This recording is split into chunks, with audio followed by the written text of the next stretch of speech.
For the biology and life cycle, our intermediate host is the Oncomelania hupensis quadrasi. So here's the picture or the appearance of our snails. They are very small. So for the definitive host is we have humans. The reserva host is we have the dogs, cats, pigs, carabaos, horses, and other mammalian hosts. The infective stage to human is we have the cercariae, and the diagnostic stage is the eggs. So the habitat of our adult schistosomes, it's in the mesenteric veins of small intestine or blood passage of liver. So ang embryonated eggs to Miracidium will hatch within 2 to 4 hours only if that eggs will come contact with a clean fresh water with sufficient oxygen. So they do not hatch in unfavorable conditions such like having a salinity higher than 0.7% and in the body of mammalian of the mammalian body temperature.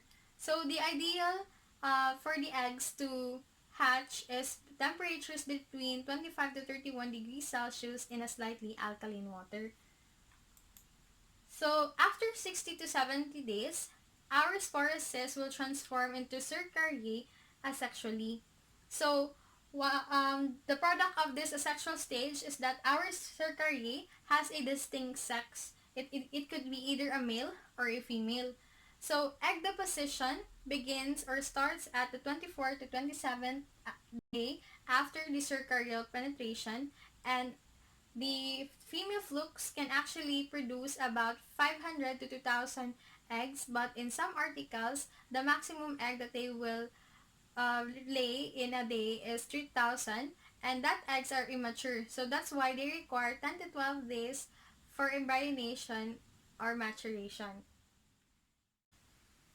For the life cycle of the Schistosoma japonicum, so when our female adult worm lays eggs, some of the eggs will be passed out in the feces.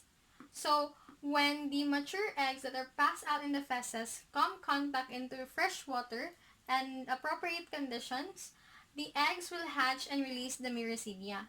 Now, when our miracidia is released, it will actively swim in the water to look for a snail host. So when they are able to locate the snail host, the miracidia will penetrate the snail tissue.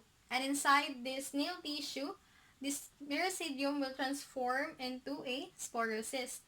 So this sporocyst has two generations. First generation is the mother sporocyst. This mother sporocyst will give give birth to the second generation, which is the daughter sporocyst.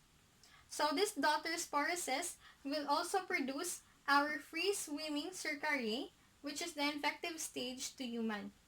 And when this free swimming cercariae is still in the snail host, when this is being released into the water, it would look into a host so that it can penetrate into its skin.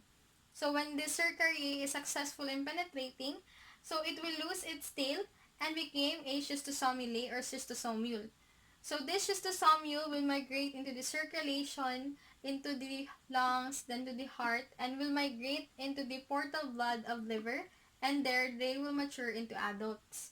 Now, these pair adult worms will migrate into the mesenteric veins of the rectum or the bowel, which is this area will be their final habitat.